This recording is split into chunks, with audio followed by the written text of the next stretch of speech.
Class 11th straight line exercise हम आज करने वाले हैं 9.3 का क्वेश्चन नंबर 1। बच्चों देखो क्या बोला है question number 1। Reduce the following equation into slope intercept form and find their slope and Y intercept. बच्चों ये क्वेश्चन जो है इसमें 3 पार्ट है। तो फर्स्ट पार्ट हमारा था x + 7y = 0 और स्लोप इंटरसेप्ट फॉर्म क्या होता है। स्लोप इंटरसेप्ट फॉर्म पहले हम लिख लेते हैं, उससे फ़ायदा ये होगा कि हमें पता चलेगा कि हमें किस फॉर्म पे लाना है। ये होता है y = mx + c। अब क्वेश्चन ये है, इस वाले क्वेश्चन को हमें इस फॉर्मेट पे ले जाना है। तो क्या करेंगे, पहले देखेंगे कि एक साइड में y है और दूसरे साइड में x और कांस्टेंट वाला टर्म है, यानी कि y वाला टर्म अलोन है, उसको अकेला रखना है। 7y को यहाँ पे किया, x वाले टर्म को इस साइड में लाएंगे -x। ठीक है बच्चों, y के साथ कुछ भी नहीं है का मतलब क्या है, यहाँ पे y का कोएफिशिएंट कितना है, 1 है। यहाँ पे y का कोएफिशिएंट 7 है। इसको 1 बनाने के लिए हम क्या करेंगे, 7 से डिवाइड करेंगे, दोनों साइड करेंगे, ये कैंसिल आउट हो गया। तो y की वैल्यू कितनी हो गई, -1/7x। अब इससे कंपेयर करते हैं, यहाँ पर स्लोप कितना है, जो x के साथ वाला होता है स्लोप होता है। यहाँ पे m जो होता है वो होता है स्लोप, और c जो होता है ये c है, इसको बोलते हैं y इंटरसेप्ट। तो यहाँ पे c वाला पार्ट तो है नहीं, तो हम इस क्वेश्चन को क्या कर सकते हैं, इसमें +0 कर सकते हैं, that is equal to c।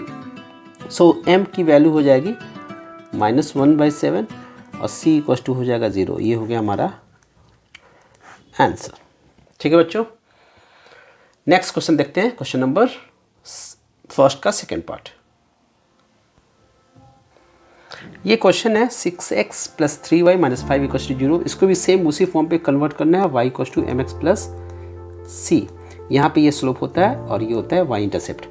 So same concept use करेंगे, y वाले टर्म को एक अकेला करेंगे, बाकी सबको दूसरे साइड में ले जाएंगे। यहाँ पे 3y लिख दिया और ये हो गया, ये 5 इधर आया और ये भी इधर आएगा, तो -6x + 5 हो जाएगा। अब y का कोएफिशिएंट 1 है, तो इसको 1 बनाने के लिए हम क्या करेंगे, दोनों साइड में 3 से डिवाइड कर देंगे। इधर 3 से डिवाइड किया, इधर 3 से डिवाइड किया। सो यहाँ पे ये हो गया y और ये हो गया -6/3x + 5/3। इसको कट करा दिया, 2 आया, तो फाइनली ये हो गया -2x + 5/3। तो बोल सकते हैं स्लोप कितना होगा, x का जो कोएफिशिएंट होता है दैट इज स्लोप -2 होगा, और y इंटरसेप्ट कितना होगा, = 5/3। थर्ड पार्ट बच्चों क्या दिया है, y = 0। अब इसको हमें इसी फॉर्म पे कन्वर्ट करना है, y = mx + c। यहाँ पे y वाले टर्म को अलग रखते हैं, एक साइड में होता है, बाकी दोनों टर्म एक साइड में होते हैं। तो यहाँ पे ऑलरेडी y एक साइड में है, तो बात होती है कि यहाँ पे ये वाले फॉर्म तो दिख ही नहीं रहे, तो इसको चेंज करते हैं। ये 0 है ना, इसको 0 + 0 लिख सकते हैं, 2 प्लस में आ गया। अब इसको लिख सकते हैं 0 × x, m के जगह पर 0 लिखिए, +0। ये वाला यही फॉर्म है, ये फॉर्म है। तो अब यहाँ से कंपेयर करो कि m की वैल्यू कितनी होगी, m की वैल्यू 0 होगी, और y इंटरसेप्ट कितना होगा बच्चों, intercept will be 0। Second question देखो क्या बोला है बच्चों, reduce the following equation into intercepts form and find their intercepts on the axis. First part ये दिया हुआ है, तो हमें इसको चेंज करना है इंटरसेप्ट फॉर्म पे। इंटरसेप्ट फॉर्म होता क्या है वो पहले देख लो। इंटरसेप्ट फॉर्म पता होना चाहिए कॉन्सेप्ट हमें। ये होता है x/a + y/b = 1, यानी कि x के नीचे x का इंटरसेप्ट होता है, y के नीचे y का इंटरसेप्ट होता है, और दोनों मिलके 1 होना चाहिए। अब यहाँ से कंपेयर करते हैं, ये जनरल फॉर्म होता है, एक साइड में 0 है, इसको इस फॉर्म पे चेंज करना है। तो उसके लिए हम करेंगे क्या, एक्स वाई वाले टर्म को एक साइड में रखना है, एक्स वाई वाले को एक साइड में रखना है, बाकी कांस्टेंट को दूसरे साइड में शिफ्ट करेंगे। तो ये हो गया 3x, सॉरी बच्चों यहाँ पे 2 है, क्वेश्चन में 2 है, it's my mistake. 3x + 2y, इसको उठा के इस साइड में करेंगे 12। इतना क्लियर बच्चों। अब क्या करेंगे ध्यान से देखो, अब हमें कांस्टेंट वाले साइड पे 1 बनाना होता है, तो हम इसको क्या करेंगे 12 से डिवाइड कर देंगे both side. 3x plus 2y equals to 12 है, इसको 12 से डिवाइड करेंगे, इधर भी 12 से डिवाइड करेंगे। तो फर्दर ये कितना बन जाएगा, इसको इंडिविजुअल डिवाइड कर लो, 2y/12 इक्वल्स टू 1 हो गया। ठीक है बच्चों, अब यहाँ से इसको कट करा सकते हैं। 3 1 जा 3, 3 4 जा 2 1 जा 2, 2 6 जा। फर्दर इस वाले पार्ट को लिख सकते हैं x/4 plus y/6 equals to 1। आ गया इस फॉर्म पे। यहाँ पे x इंटरसेप्ट क्या होगा बच्चों, इंटरसेप्ट अगर जानो तो x इंटरसेप्ट होगा 4 और y इंटरसेप्ट होगा 6। ये हमारा फर्स्ट पार्ट था। अब सेकंड पार्ट को देख, ये हमारा सेकंड पार्ट। इसमें इसको भी हमें स्लोप इंटरसेप्ट फॉर्म पे कन्वर्ट करना है। इंटरसेप्ट फॉर्म क्या होता है, x/a plus y/b equals to 1, इस फॉर्म पे लाना है। तो इसमें x y वाला टर्म एक साइड में होना चाहिए, ऑलरेडी x y एक साइड में है, और कांस्टेंट वाला टर्म दूसरे साइड में होना चाहिए, तो कांस्टेंट वाला टर्म दूसरे साइड में है। बट जो कांस्टेंट वाला टर्म है इसको 1 करना है। 1 करने के लिए हम क्या करेंगे, लेफ्ट और राइट इसको 6 से डिवाइड कर देते हैं, इसको 6 से डिवाइड कर देते हैं, तो ये हो जाएगा 4x/6 और ये हो जाएगा 3y/6 इक्वल्स टू 1। अब जो कट जाता है इसको कट कर, 2 2 जा 4, 2 3 जा 3 1 जा 3 2 जा, तो ये हो गया 2x/3 minus y/2 equals to 1। Further हम इसको लिख सकते हैं x/3/2, ऐसे लिख सकते हैं इस चीज़ को। ठीक है बच्चों, ये माइनस में था, यहाँ पे प्लस होना चाहिए, कंपेयर करो यहाँ प्लस होना चाहिए, तो इस माइनस को हम 2 के साथ ले आएंगे, तो इसको हम ऐसे लिख सकते हैं इक्वल्स टू 1। तो यहाँ पे x इंटरसेप्ट क्या होगा, x इंटरसेप्ट वो हो जाएगा 3/2 और y इंटरसेप्ट -2। ये हो गया हमारा क्वेश्चन नंबर 2 का सेकेंड पार्ट। अब देखते हैं थर्ड पार्ट। बच्चों इसको इंटरसेप्ट फॉर्म में कन्वर्ट करना है, तो इंटरसेप्ट फॉर्म हम लिख लेते हैं। पहले होता क्या है, x/a plus y/b equals to 1, ये इंटरसेप्ट फॉर्म है। इसमें x y वाले टर्म को एक जगह रखना है, बाकी सबको दूसरे साइड में ले जाना है। तो यहाँ पे x वाला टर्म तो है नहीं, तो क्या करेंगे, ये 3y वाले टर्म को एक साइड में और कांस्टेंट वाले टर्म को एक साइड में ले जाएंगे, और करेंगे ये कि यहाँ पे 1 बनाना है। तो इसको 1 बनाने के लिए हम करेंगे कि इसको -2 से डिवाइड करेंगे, तो इधर भी -2 से डिवाइड करना पड़ेगा। ये दोनों कैंसिल आउट हो गए, 1 हो गया। ये लिख सकते हैं -2/3 इक्वल्स टू 1। यहाँ पे x का इंटरसेप्ट जो होगा 0 होगा, x/0 लिख सकते हो, प्लस ऐसा लिख सकते हैं। रीजन क्या है, ये 0 क्या है, जो लाइन बनाया गया है इस पर, ये x इंटरसेप्ट होता था। ठीक है, इसकी वैल्यू 0 है।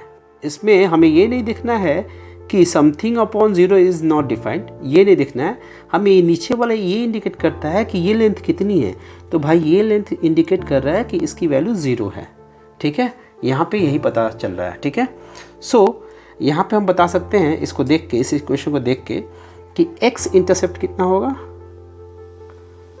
x इंटरसेप्ट होगा 0 और y इंटरसेप्ट होगा -2/3। ठीक है बच्चों, अब देखते हैं next question, question number 3। Question number 3 क्या कहता है वो देखो, find the distance of the point this -1, from the line 12 bracket x + 6 bracket close equals to 5 bracket y - 2 bracket close. मतलब समझ लो बच्चों क्या कह रहा है। ये एक इक्वेशन है, लाइन की इक्वेशन दी हुई है। क्या दी हुआ है, 12x + 6 equals to 5 y minus 2।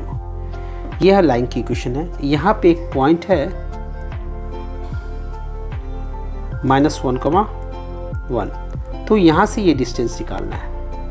बच्चों आपको कॉन्सेप्ट अगर याद हो तो बता दूँ, यहाँ पे कॉन्सेप्ट को रिवाइज कराता हूँ। कॉन्सेप्ट ये कहता है कि अगर ये एक लाइन है और ये एक पॉइंट है x1 y1 और ये लाइन है ax by plus c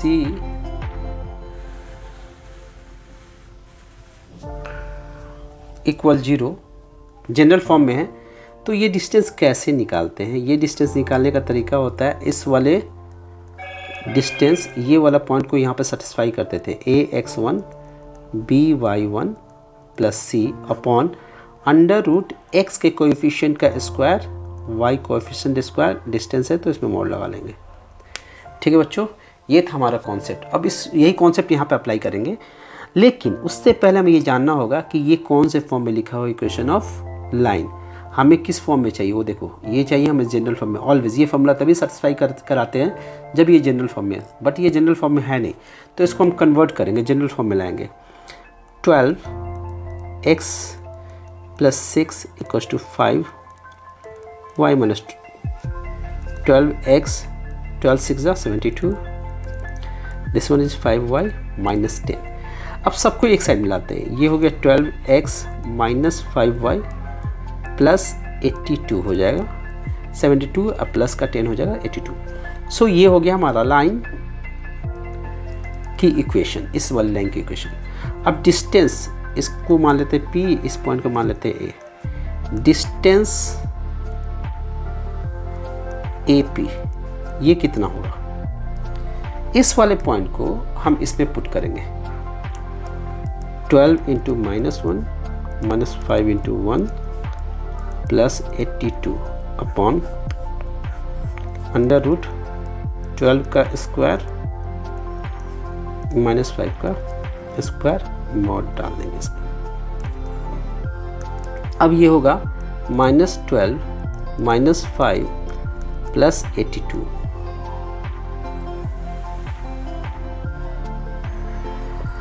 upon under root 12 का स्क्वायर 144, ये हो जाएगा 25, मॉड डाल देंगे इसमें। इसको हम फर्दर ऐसे लिख सकते हैं 82 माइनस 17 दैट इज 65। 82 में से ये दोनों मिलके 17 हो गए ना, माइनस करेंगे 65 हो जाएगा, और ये हो जाएगा 169 रूट 65 बाई 13 हो गया 169 का root, that is equal to 5। इसका आंसर है 5। क्वेश्चन नंबर 4 में देखो बच्चों क्या बोला है, find the point on the X axis whose distance from the line x by 3 plus y by 4 equal to 1 are 4 unit. बहुत ही सिंपल क्वेश्चन है, कॉन्सेप्चुअल क्वेश्चन है। ये देखो बोला क्या है, ये हमारा अगर एक्सिस है, लाइन की इक्वेशन क्या दी हुई है, x by 3 y by 4 equal to 1, यानी कि ये इंटरसेप्ट फॉर्म में x के नीचे x का इंटरसेप्ट 3 यूनिट पे है 1 2 3, लाइन यहाँ से पास कर रही है, y के नीचे y का इंटरसेप्ट 1 2 3 4, इन दो पॉइंट से पास कर रही है। ठीक है, लाइन ऐसे कुछ पास करेगी। बच्चों मेरी ड्राइंग बहुत अच्छी नहीं है, ठीक है, ये लाइन हो गई। अब बोला क्या है, find the point of the X axis. इस एक्सिस पे पॉइंट निकालना है जहाँ से इसकी डिस्टेंस, ये पॉइंट ले लो, यहाँ पे ले लिया, अज्यूम किया हमने ये पॉइंट है, यहाँ से ये डिस्टेंस कितना होना चाहिए, 4 यूनिट का होना चाहिए। ठीक है, तो एक्स एक्सिस पे जो पॉइंट हम लेट कर सकते हैं वो क्या लेट कर सकते हैं, x, 0, let the point on x axis be x, 0। x, 0 ले लिया, इस पॉइंट को नाम दे दिया P हमने, यहाँ आपको दे दिया, कुछ भी दे दो आप, A दे दो इसका नाम। ठीक है, इस लाइन की इक्वेशन इंटरसेप्ट फॉर्म में दी हुई है। इक्वेशन ऑफ लाइन किस फॉर्म में दी हुई है, इंटरसेप्ट फॉर्म में। इसको हमें जनरल फॉर्म में कन्वर्ट करना है, तो जनरल फॉर्म में कन्वर्ट करने के लिए हम क्या करेंगे, -1 को इधर ला देंगे, हो गया जनरल फॉर्म। क्योंकि जनरल फॉर्म क्या कहता है कि एक साइड में 0 होना चाहिए, तो ये जनरल फॉर्म हो गया, equation of line in general form. एक और तरीका है, एलसीएम लेके भी सॉल्व करके हम फिर इधर ला सकते हैं, तो उससे हमें क्या होगा, ये जो डिवाइड में 3 या 4 है, इससे हम बच जाएंगे, बट कोई प्रॉब्लम नहीं है, क्वेश्चन सॉल्व हो जाएगा। अब देखियो बच्चों क्या करना है, यहाँ से ये डिस्टेंस निकालनी है, तो डिस्टेंस AP ये क्या होगा, इस पॉइंट को हम यहाँ पे सेटिस्फाई करेंगे, यानी कि x की जगह पे x रखेंगे, x/3 हो गया, y की जगह पे 0 लिखेंगे, 0/4 -1 अपॉन अंडर रूट x के कोएफिशिएंट का स्क्वायर, x का कोएफिशिएंट कितना है 1/3 इसका स्क्वायर, y कोएफिशिएंट 1/4 इसका स्क्वायर मॉड। अब ध्यान से देखते हैं बच्चों, ये तो 0 हो गया, -1 x/3 -1 अपॉन ये हो गया 1/9 प्लस 1/16। फर्दर इसको हम सॉल्व करते हैं,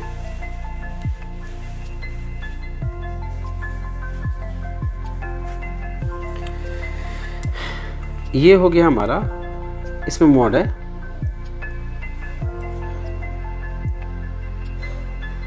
इसको हम बोल सकते हैं x-3/3 अपॉन एलसीएम ले लेते हैं अंदर वाले को,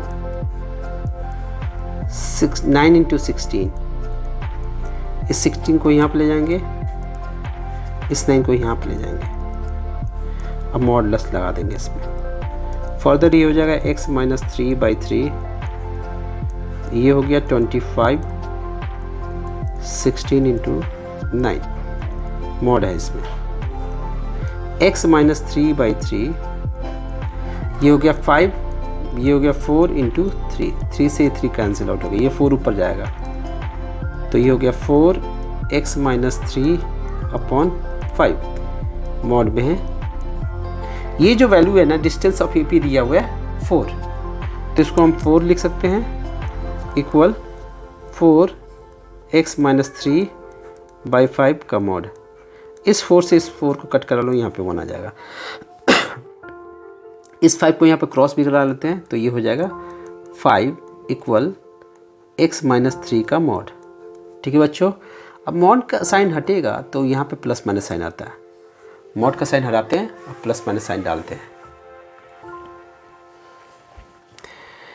+-5